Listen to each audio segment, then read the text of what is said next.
Yeah, alright, so ladies and gentlemen, welcome to the My Little Pony Princess Magic Creative Panel. Presented guest of honor Jayson Thiessen, as well as moderated by your very own Brony representatives. Yep. So put your hands together.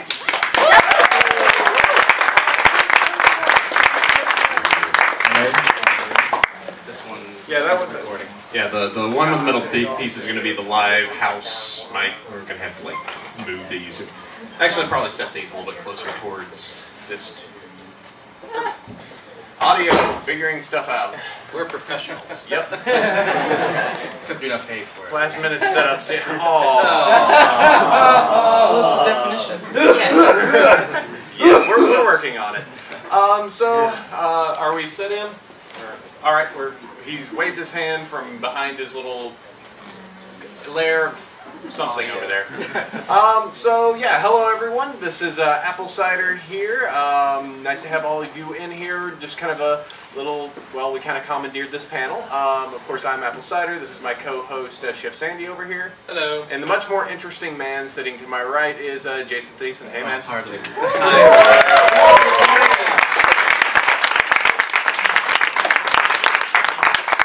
Doing? You enjoying the con? Yeah. Yep. Enjoying the con. Yeah. Seems like you've been mimicking you. There's been a lot of your table has been pretty constant all weekend. I've gotten really good at signing very small ponies. Sorry. That is, it's just not blaming anybody. Oh, this Michael? With a big box of tiny ponies. Alright. This one. Sure. There we go. Alright, so my mic was off for a moment. That's okay, it happens. Yeah, okay, so we'll go ahead and probably attach this to our next episode over at BronyShow.com. So you can go ahead, yes, of course, always plugging. Also, what we are doing today to kind of make this a little bit easier for everyone involved, I have Starry over here in the corner.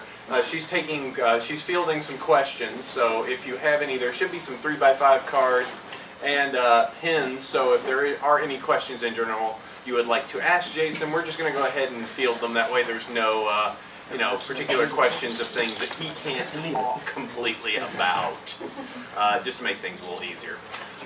So, tell you what, let's start off just with some of the basics a little, Jayson. Sure. So, let's go with just the simple, stupid kind of, why did you decide, of all the careers you could probably end up getting into, why did you decide to go into the animation? That's a good one. I mean, it sort of was part of my childhood growing up. We all watched cartoons, I'm sure everybody here has. And I remember my dad, he liked cartoons, and he would get me up on Saturday mornings to watch Bugs Bunny and stuff, and so that was probably a big influence, and then I just sort of took off from there. He used to draw for me when I was bored. He would draw me a little Roadrunner. That was the only thing he could do, was draw a Roadrunner in this particular pose with a certain kind of like formula, and I was always fascinated about him, just watching him draw it. But I didn't really think about animation as a career until I was a teenager. But I do remember going in, and I had one of these like Fisher-Price movie projector things where you wind it. I don't know if anyone here is old enough to have seen one of those. When you look through the viewfinder and you see a little film.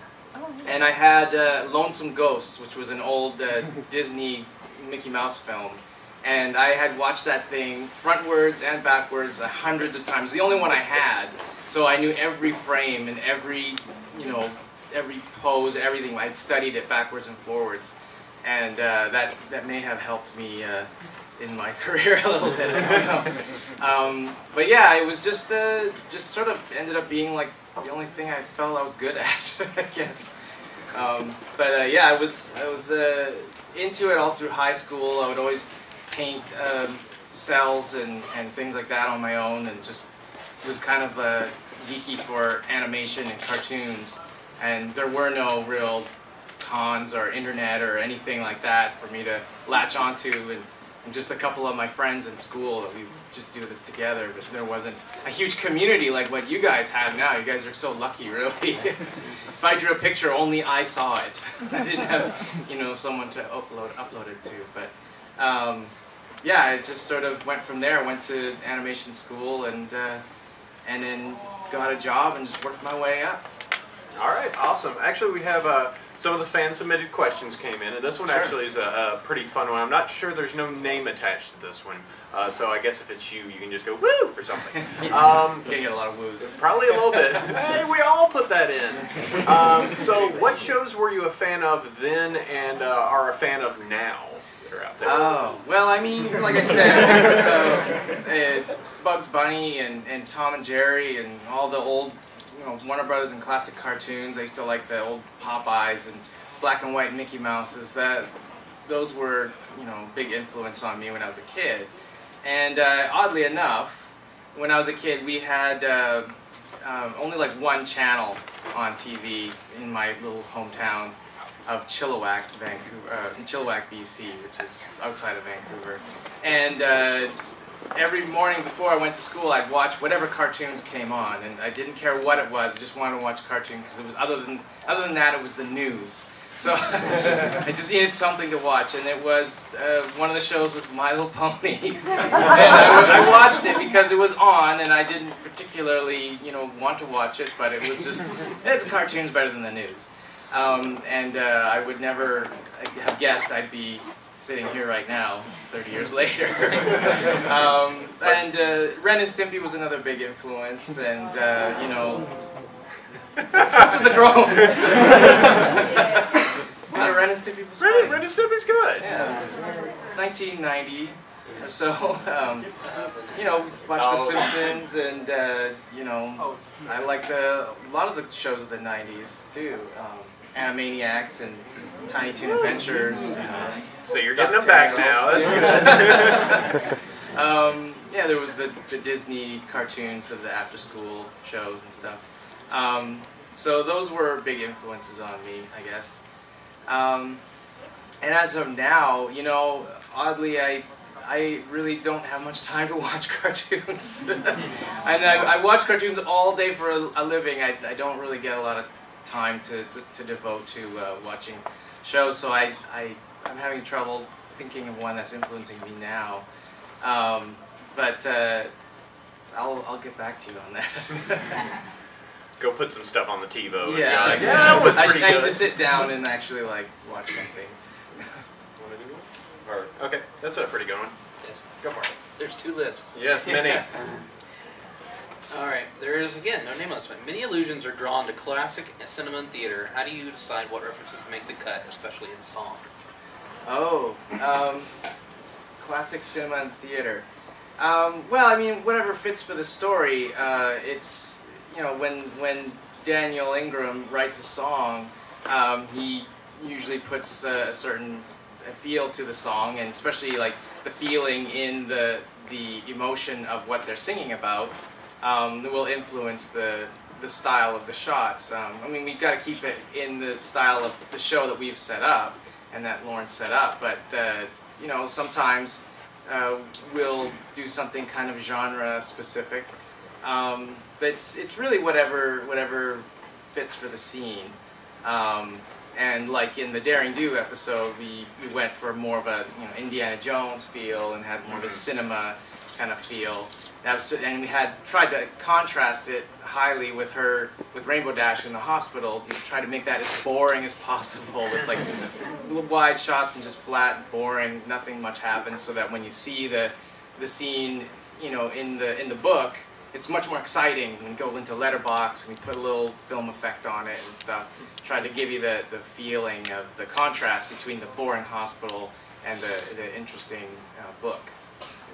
Mm-hmm. That's imagine adding a great new character. Yeah, yeah.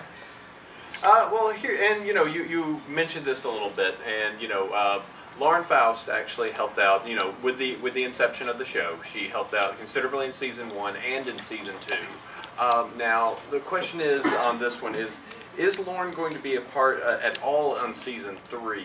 It sounded like a lot of her production was a lot of the world building, and it seems that that was, you know, come season 1 and season 2, I think a lot of the world building was pretty much laid. Would that be what you would equate it to, or? Yeah, I mean, she built the show. She knew how everything should be. She came up with the characters and, you know, all the look and the design of the characters. And even like the storyboarding style, she was heavily influencing on that too. You know, since she left, season 2, she was mostly involved with the writing, so she was involved mostly there. And then we took the you know, for everything that she set up for us, we could just run with that. We were ready to go. Season 3, she is not really a part of at all at that point, except in spirit. That's all right. The show's incapable. Yeah, you know, you guys keeping it going.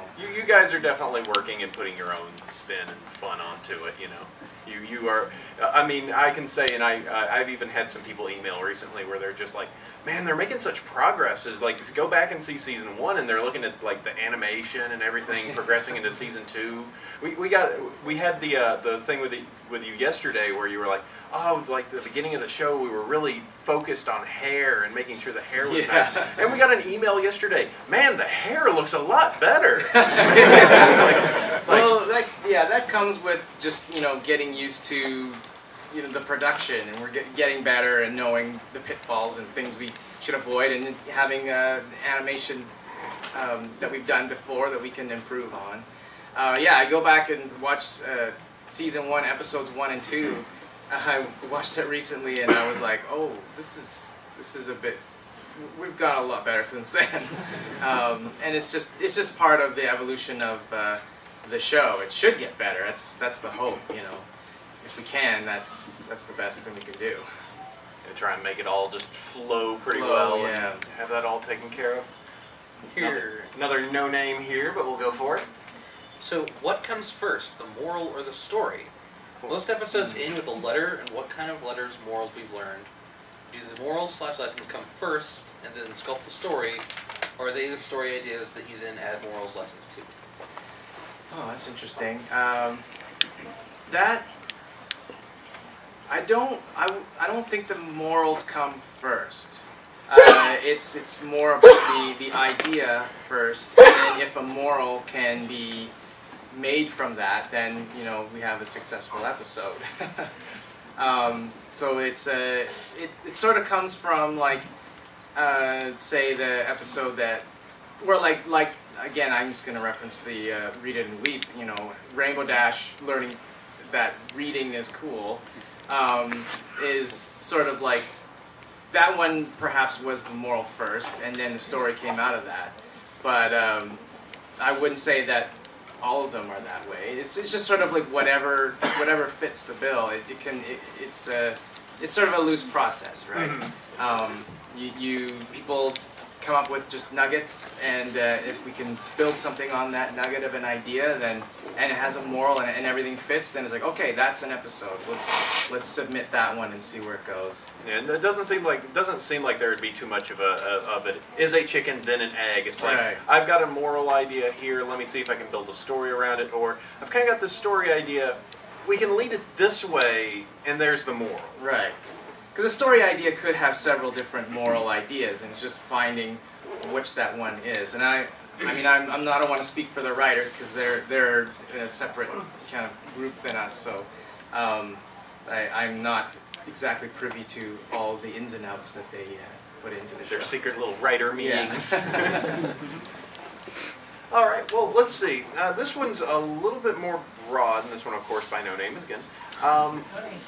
Put your names on these if you want to be It's recognized. all right, we'll try to. Or as Anonymous. the woo-ness, you know, you can go with the woo. There you go. So, of course, the show has been wildly and maybe unpredictably popular, as this room can probably show. So, this question is, why do you think it took this long to make a cartoon with this kind of appeal?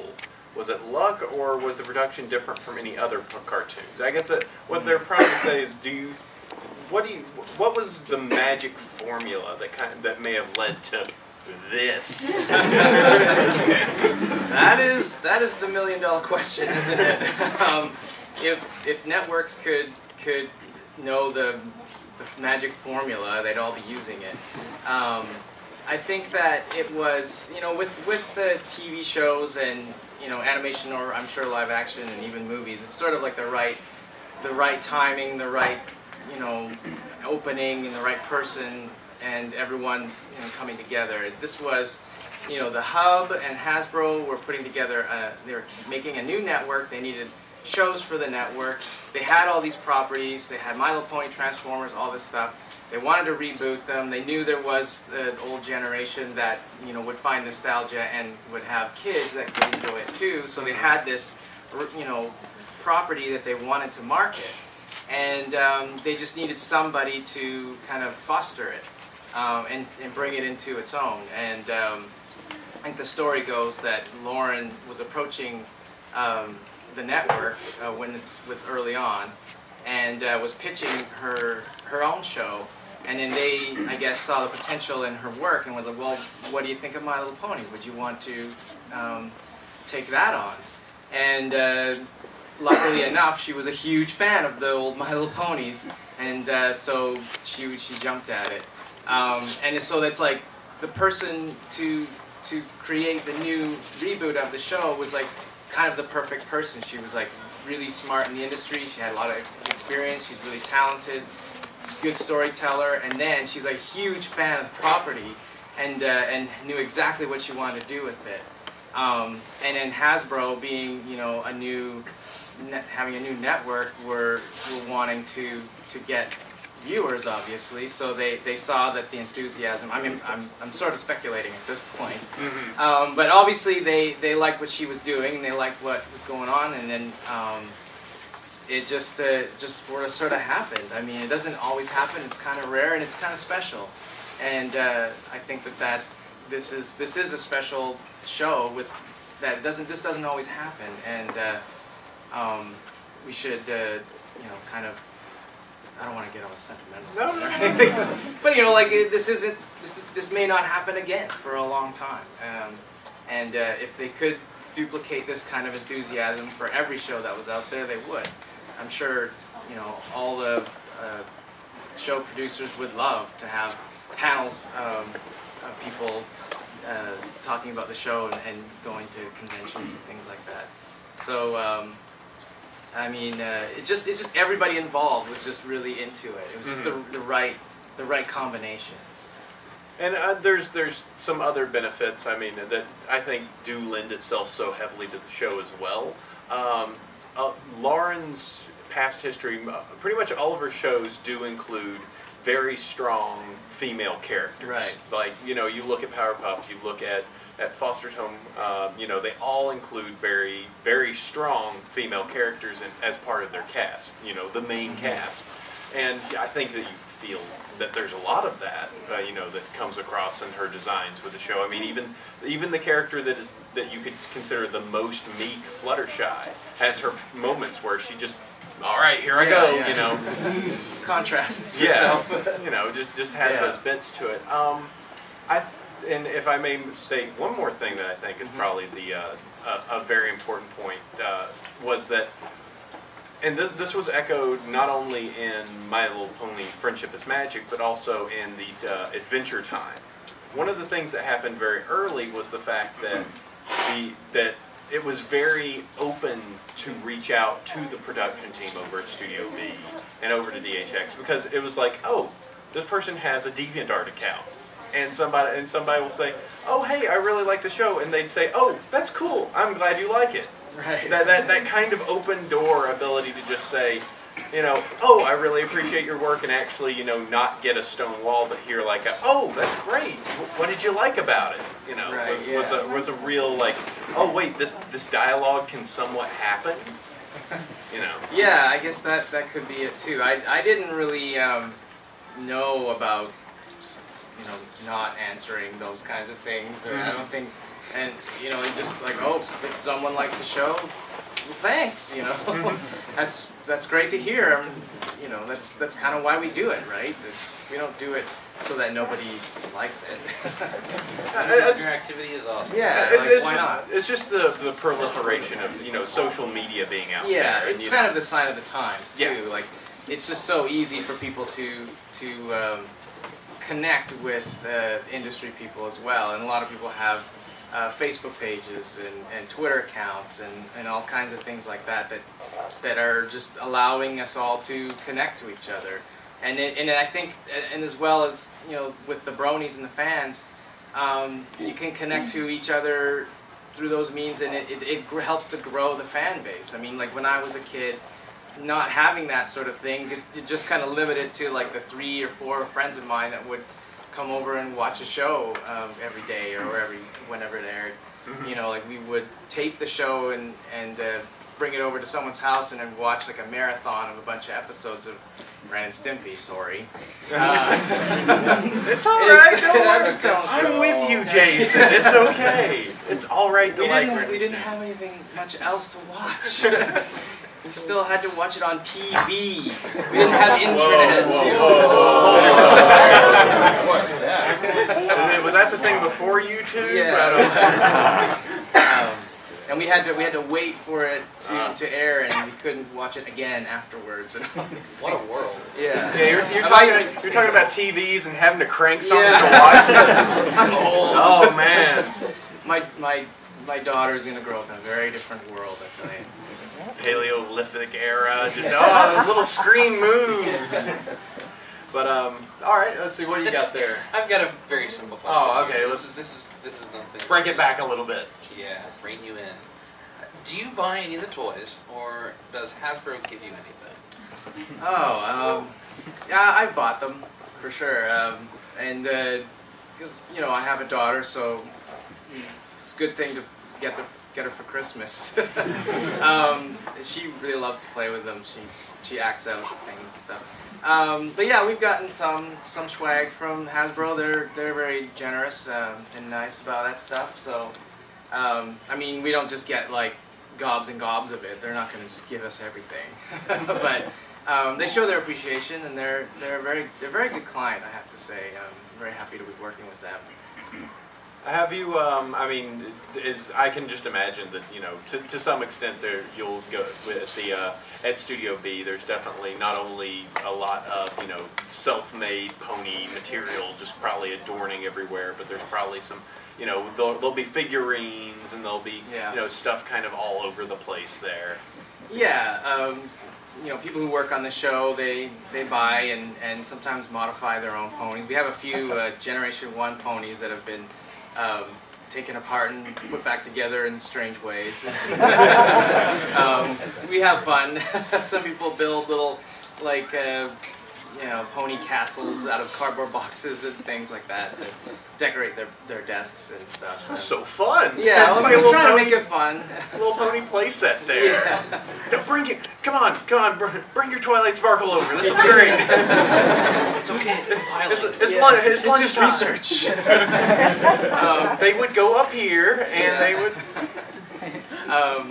Yeah, it helps to block out the scenes. Yeah, they're just building. Get all the diorama of it. All right, you can get a book fort set, and we can go ahead and move them in place. We also have, like, you know, fan art that we've encountered over the course of the production and put it up on the wall, stuff that we've liked and thought was cool. So there's a bit of that up in the studio as well.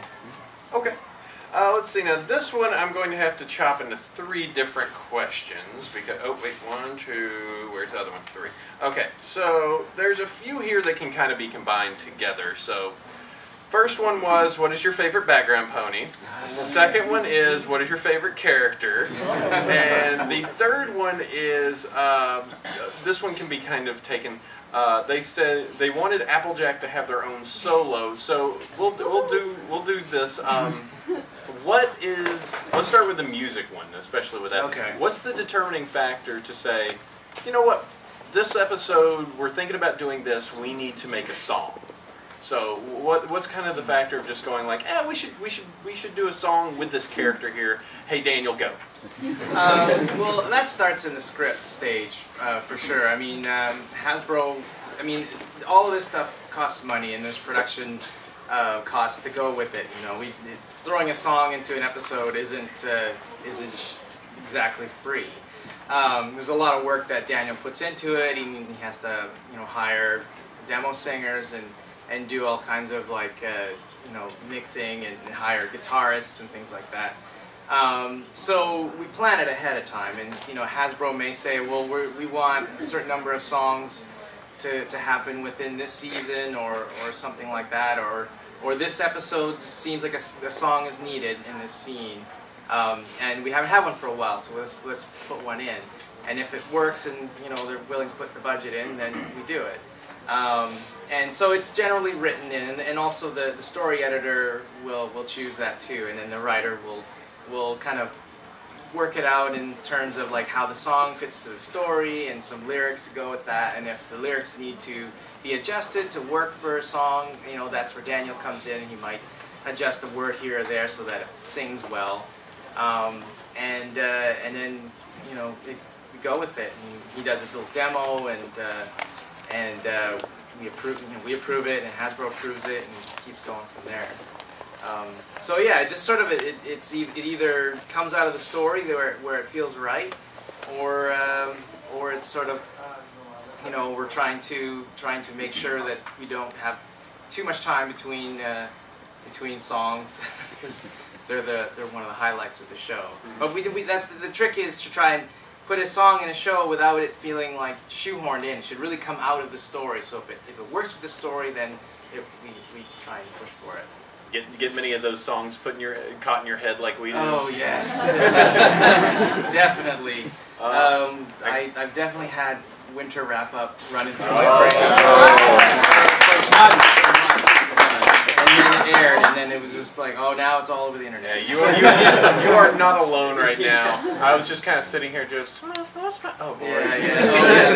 Yeah. Well, like my wife storyboarded the winter wrap up sequence, and I heard that song over and over again as she was working it out. It was because she was working at home, and I would come home from work, and I'm like, oh, there's ponies again. Can't escape it.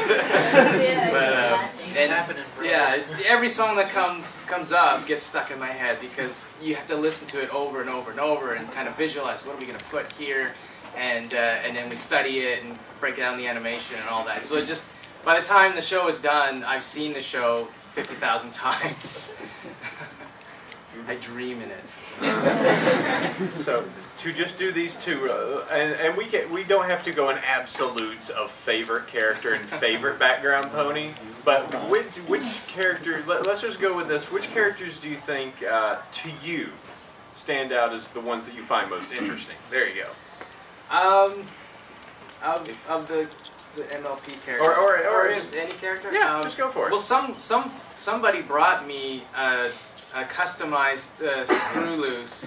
Yes, oh yeah. So she is my now favorite background pony, and she will be in the foreground on my desk at work. And as for the out of the main characters, I mean, if anybody saw the episode that released on Saturday, I guess Pinkie Pie is a pretty strong candidate because she just has so much versatility and so much fun that you can have with her. When there's a Pinkie Pie episode coming up, it's like, oh, we get to really break the rules and try something new. She can appear in the same scene with herself. I'd count on her hooves. Oh man, 6. that was rather nuts. It was a fun thing when even when Lauren was on the show, she would say like, well, because when we were trying to figure out how to storyboard and tell the story, we were thinking, well, it's really cartoony. Maybe we can do crazy stuff with the other characters. And she was like, well, no, they live in more of the real world. But Pinkie Pie, if you have a scene with her, we can break the rules a bit with her. So okay, and that kind of set up our thoughts about her, and it was really useful because a lot of times we have like got to get 6 ponies in one shot, and we can't, and especially when it's a close-up on all their faces. It's kind of hard to fit them all in, and so sometimes they're, you know, we got people down on the ground and on the sides, and like, well, there's a space above their heads. Well, we'll just have Pinkie Pie come down, and stick her head into the shot, and it doesn't matter. Just popping out of people's hair. Yeah. Popping out of hats. With a hat. That's just fun. She is quite good at being just completely out there. Yeah. The times where she breaks the fourth wall, and it's just like, does she know we're here? Paying attention to that, that's particularly like crazy and interesting. All right, so let's see. Well. No, the chair. That's her Pinkie Pie. Oh, she is with us at all times. Watching you. So, bring back a little bit regarding G1. How much do you know about G1 or you or your wife? Is that something you grew up with? Well, like I said, I did watch the show, but I didn't retain the show. All I retained was the opening title song, because it was on all the commercials. But yeah, I didn't reference that at all, and I just sort of vaguely remembered it.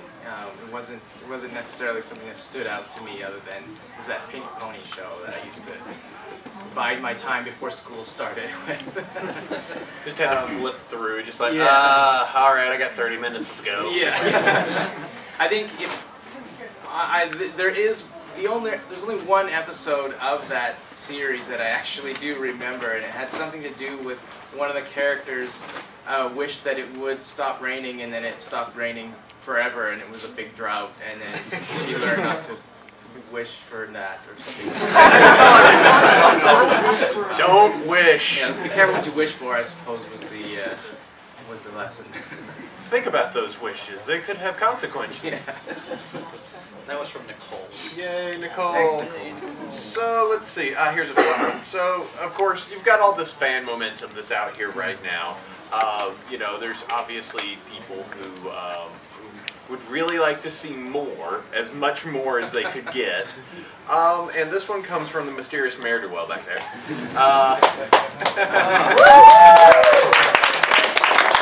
Who is that master there? Who knows?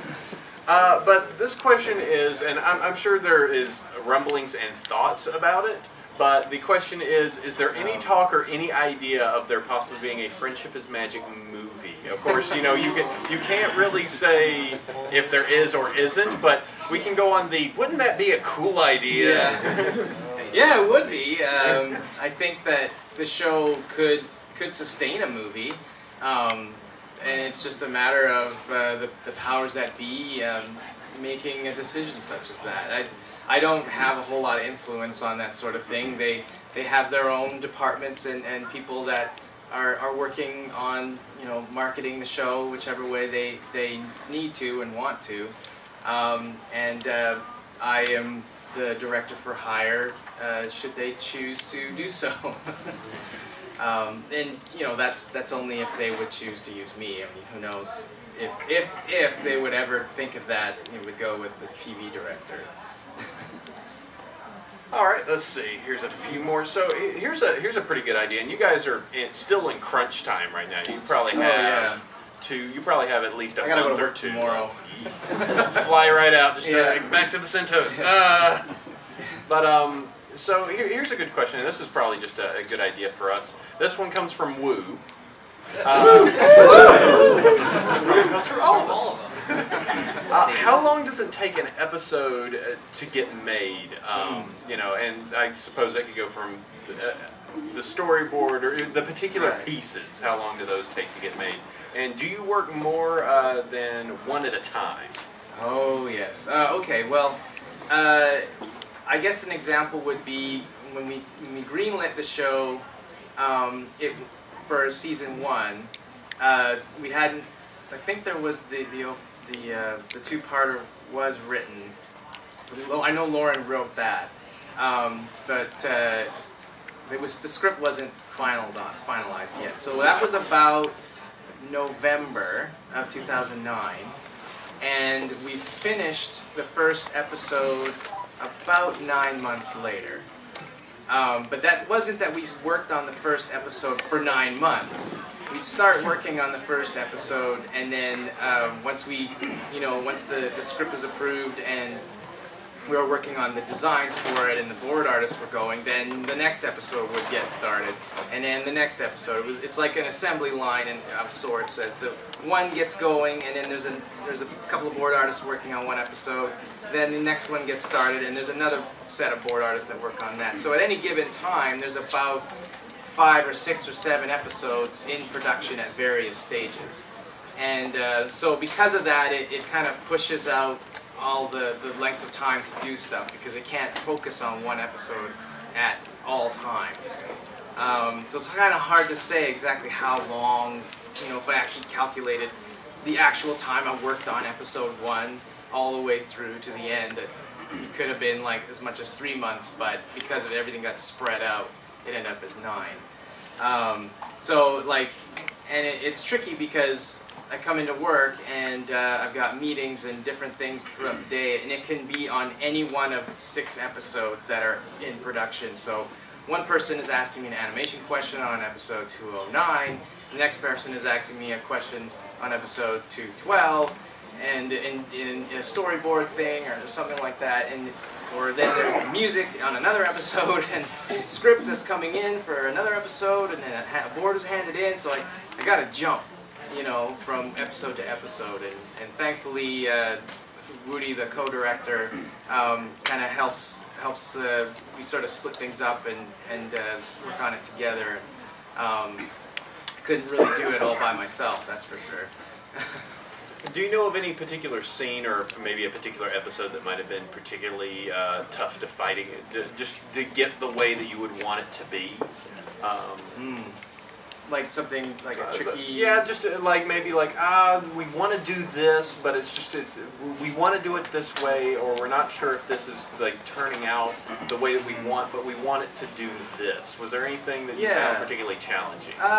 Yeah, that does come up on a basis here and there, and it can happen anywhere in the storyboard and the animation. Sometimes you have these grandiose ideas for a scene, and then it gets animated, and you're like, well, maybe that didn't quite work out. Maybe we should rethink this. I guess I'm trying to think of a specific example for that. I mean, if it was anywhere, it'd probably be season 1, because season 2 we're getting a lot better at knowing what we can and cannot do. But the songs are probably the trickier parts. Try to work those out early on, because you had to choreograph it to the actual moment in the song.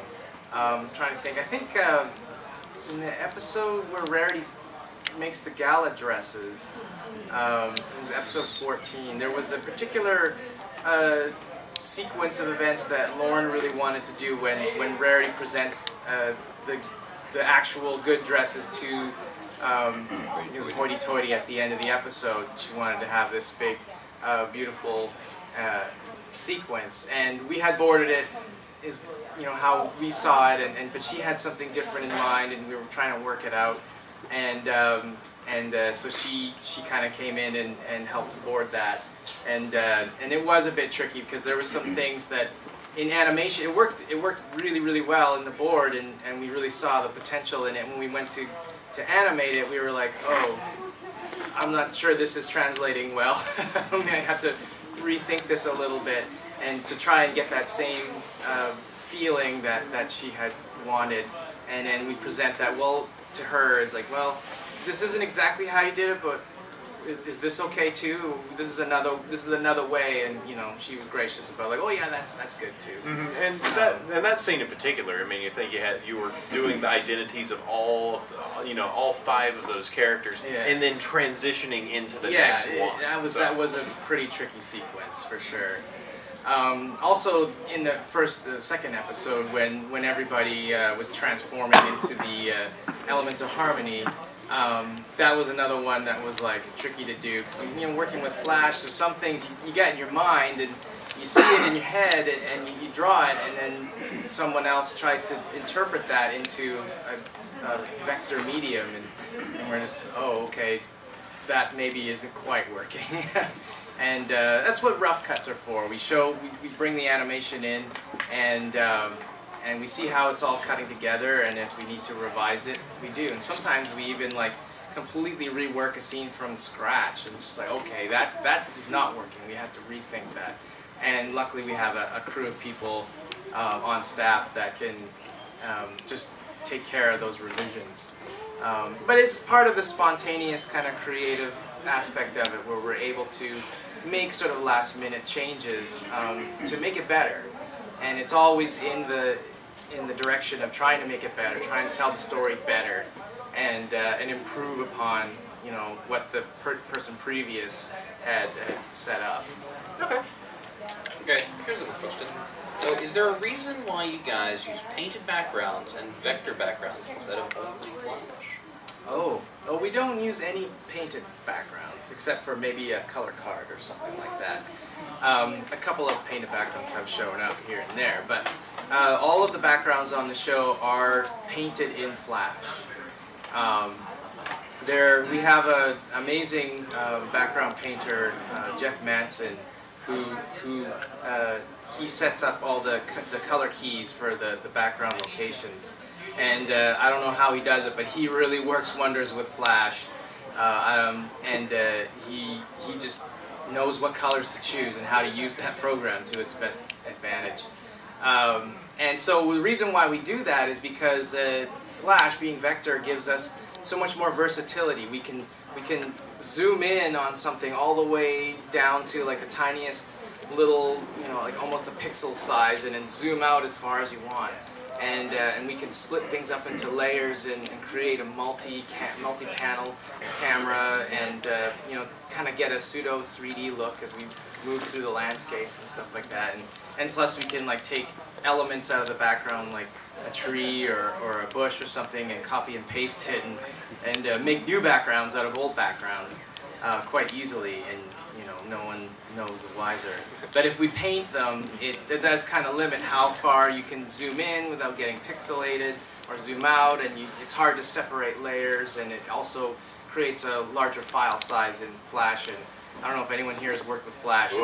It's not the most fun program in terms of its capacity to run a large file. Oh yeah.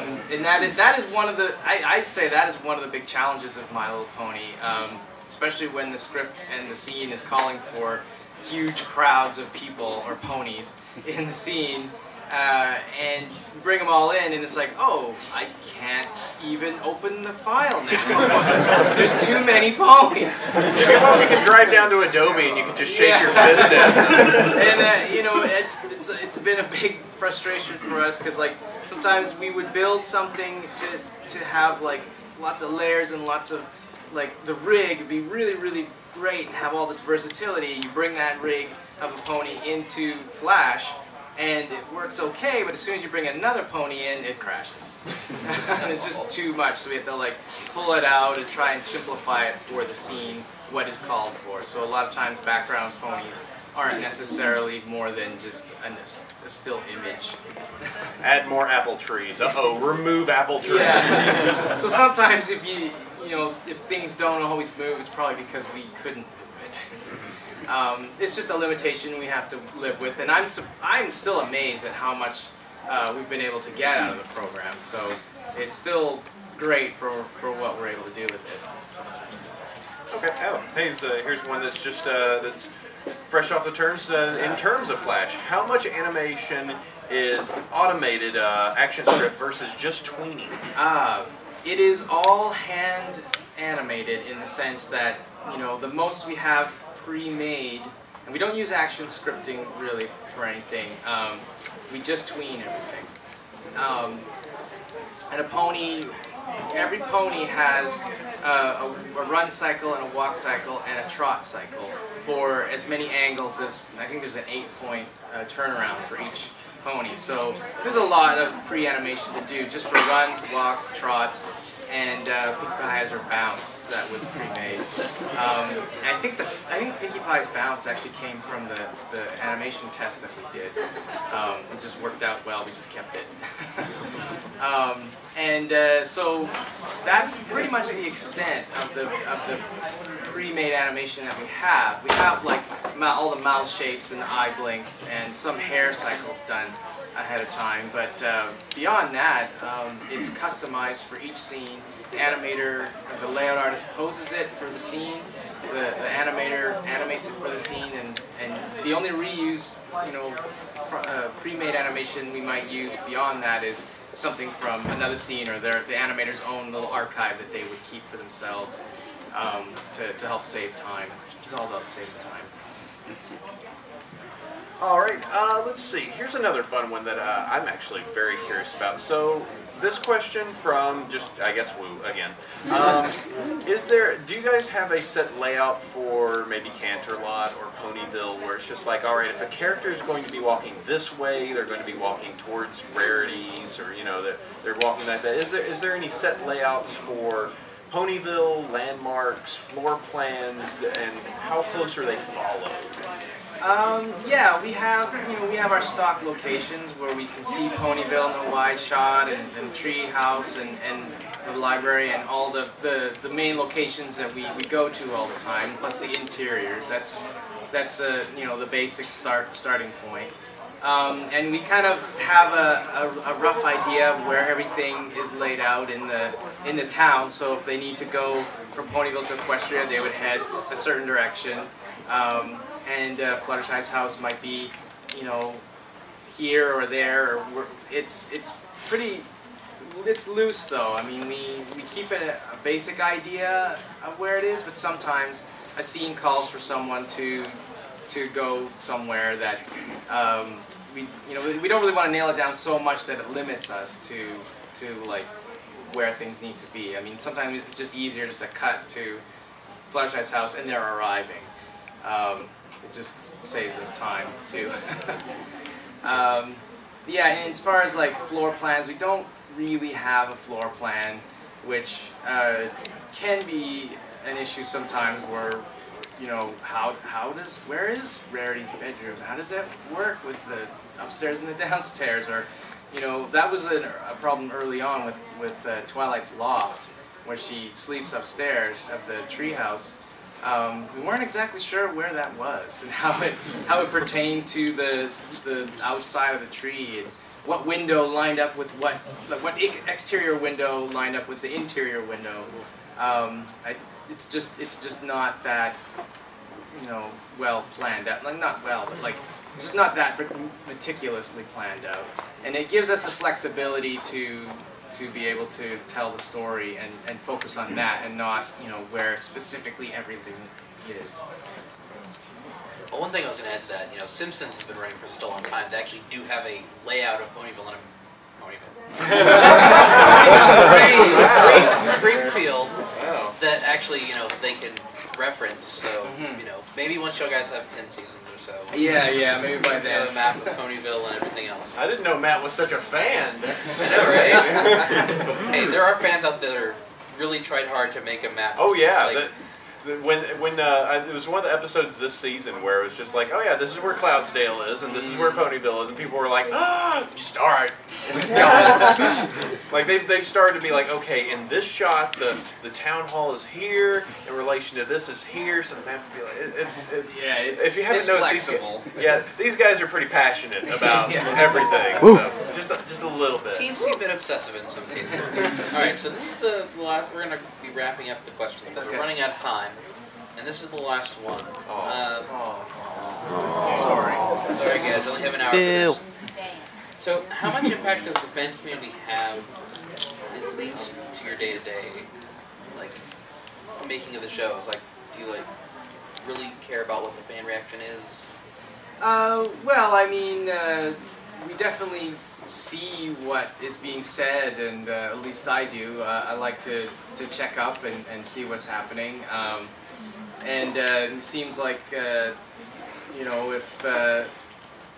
people are talking about something, it's fun to see what is it that's attracting people. today. There's always something different. It's really fast how you guys react. It's really amazing. Like how someone made me a custom pony just because I mentioned it yesterday. It's real crowdsourcing. But I try not to let it influence the show too much. We don't want it to become that. It's just about really kind of keeping a lid on the show too, because you guys really want to know so much stuff that we don't necessarily want to tell you. We don't want to spoil anything, and some people have gotten a hold of materials and put it out there. So we have to be careful about what we say and what we do and what materials get out there, so that we don't upset our client and it's a professional relationship we want to maintain, and so we're just being careful about as what we say and do out there.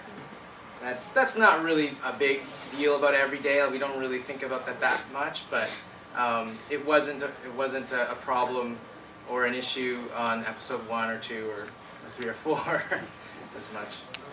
Okay, last question. Is there anything you'd like to ask the community? Anything I'd like to ask? One simple question. Why? Oh. Why are you? Why?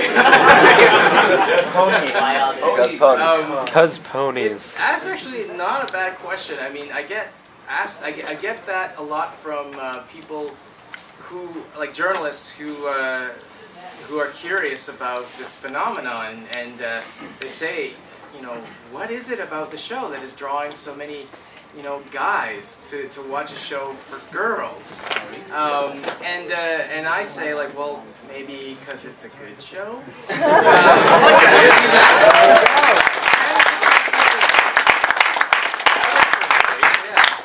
And actually, I mean, this may be a little off topic from what you asked, but I find it odd that, like, if there's a girl or a group of girls that are interested in a show that's intended for boys, nobody really seems to think that that's strange. But as soon as guys start watching a show that's intended for girls, it's like, it's the whole world's turning upside down. What's happening? Why is this happening? Cats and dogs living together. Pandemonium. So I mean, I think this is just kind of like it's a new thing for society to understand, I guess. But it's great. I'm so glad that this has happened, because it's a testament to the show and to you guys and to the world today that this is good. This is okay. It's cool even. So I would just ask that you guys just keep it up. Just keep doing what you're doing. You're doing an awesome job. It just keeps astounding me every day, the stuff that I see you guys doing. So you guys are going to take over. You can't go on a message board on the internet without finding us somewhere. Exactly. Like, was it? I saw something up on the web before. A few days ago about how 4chan put up a special MLP board. Finally gave something, or did they? Yeah. So I was just kind of like, wow, that's something. It sure is something. Definitely. And Something. even like stuff like this, where this isn't an anime show or anything like that, but. And I mean, I guess it worked because it's animation, but look at how big this one show has sort of got its own panel, couple of panels, and like the long line of people wanting to get my autograph, which was completely worthless a year or two ago. So I've never wrote my name so many times. That's not for a contract or a bank statement or something. But it is simply the love that we have for you and everything that you guys over there at DHX and Studio B do. You guys do awesome work. Thanks. It is testament to everybody here. And Hasbro, we got to give it to them too, for sure. And Lauren, of course. Yes. All parties involved. Yes, very exactly. very big thanks to that. So we keep going. Yep. Keep being magical. All right. Well, that's